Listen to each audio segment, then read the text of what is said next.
Welcome to Session 3.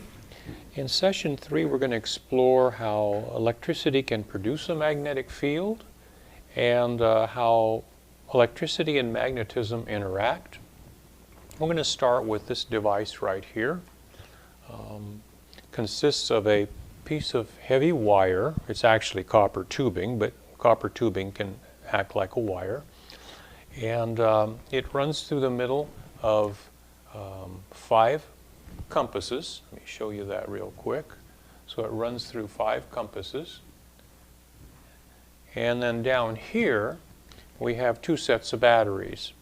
They're just regular D cells.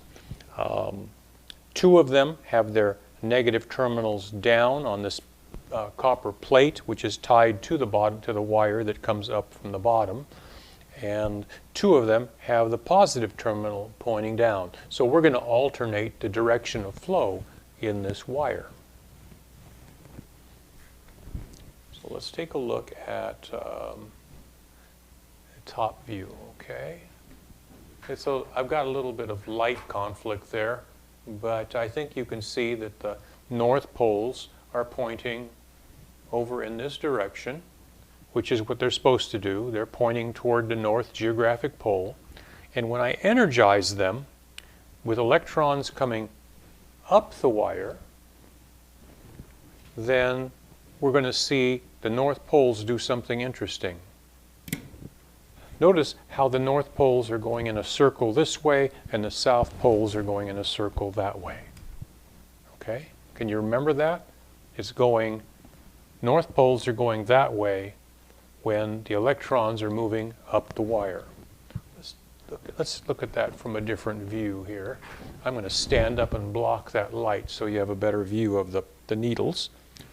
You notice that the electrons are moving that way for the electrons moving upward, and the north poles are moving that way. To get my hand out of the way, we're going to use this little wooden hand that artists use for drawing hands. So I'm going to energize that again, and you'll see that the north poles, when the electrons are coming up in the direction of the red thumb, that the north poles are going to go in the direction of the curled fingers.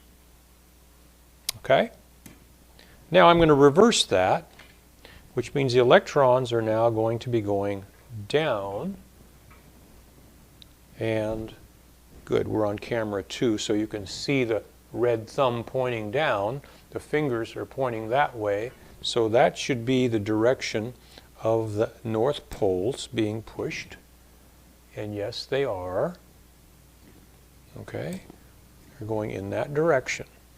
So we have a little rule here that says which way the north poles will be pushed when they're sitting close to a wire carrying electrons. This is a left-hand rule for electrons. Now, if we were dealing with positive charges, then we would use our right hand. And in fact, most older physics books have right-hand rules instead of left-hand rules, because some very brilliant men and women who understood a lot of this stuff didn't know what the charges were that were actually moving in conductors. We didn't know. We didn't know enough about the atom to know which charge was moving. So if you pick a positive charge and say a positive charge moving this way is equivalent to a negative charge moving that way, then you curl your fingers and they predict the same magnetic field. So either rule is okay. I like to use my left hand for electrons because that's actually what's moving in the wire.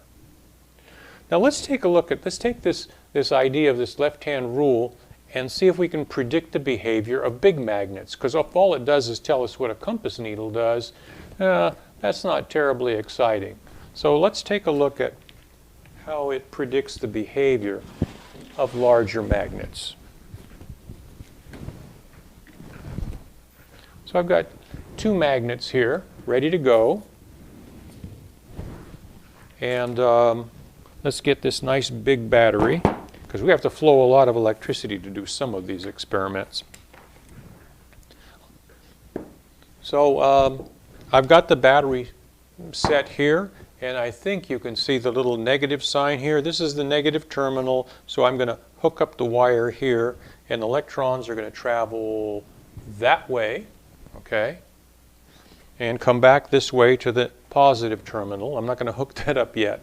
Things get hot really fast. These batteries are not meant to do that for any length of time.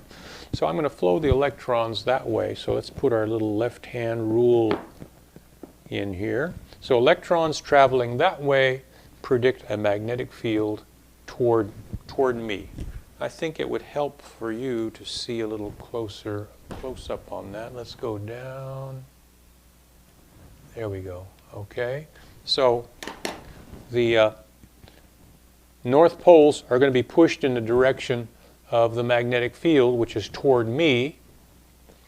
And these styrofoam flags will make it easy for you to see which way they're going. So I'm going to see the red for north poles. You're going to see blue for south poles. Here we go. Ready?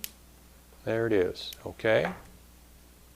So the little left hand predicted, this left hand rule predicted the direction that the north poles and the south poles would be pushed. Let's turn the battery around. So this is the positive terminal now. This is the negative terminal. So the electrons are going to go around that way, which means I need to reverse the hand. So now the electrons are going in that direction. Let's put these in a neutral position. Since the fingers are pointing toward you, you should see the red, because that's the direction a north pole is going to go, and I should see blue. Ready? Here we go. Okay, it works. It works. Now, think about this. If the flow of electrons is exerting a force on the magnet must be exerting a force on the wire. So we're going to do a little different experiment to see what the forces on the wire are. I'm going to move these magnets out of the way. I'm going to bring in this magnet. This is I've kind of created a U-shaped magnet from these cylindrical magnets with these two pieces of steel. So this side is a north pole, this side is a south pole, and the magnetic field between these two pieces of steel is that way. Okay, and I'm going to rotate this so that the magnetic field in between these pieces of steel are pointed toward you. And we'll put the wire in there. And to kind of make a graphic, I'm going to put that little piece of foam in there, because sometimes it's hard to see some of this motion. I'm going to start with the negative terminal on this side. So the electrons are going to be going that way. They're going to be going that way through a magnetic field toward you. Okay? Electrons flowing that way, magnetic field that way. Let's see what happens. Oh, was that expected? What a strange force. Magnetic field, flow of electrons. The force is perpendicular to those, kind of like the corner of a room. Length, width, and height, okay? The force is upward. This second left-hand configuration here kind of captures that. Here's the magnetic field, here's the flow of electrons, and there is the force. So if this is a rule, zoom in a little bit here. If this is a rule, then if I rotate the battery so that the electrons are now traveling this way, the force on the wire in the magnet should be down, because I haven't changed the magnet. The field is still toward you. So let's put the wire in there. The force should be down. Let's put the wire somewhere where it can move. Okay? And let's energize it again. Remember, it's supposed to go down if this is a rule. And it did go down. I wish I'd charged that battery a little more. There we go. Okay. The one thing we haven't done yet is rotate the battery. I mean, rotate the magnet. So we just did this, okay? Magnetic field, flow of electrons, force was downward. I just rotated the magnet, but the electrons are still moving that way.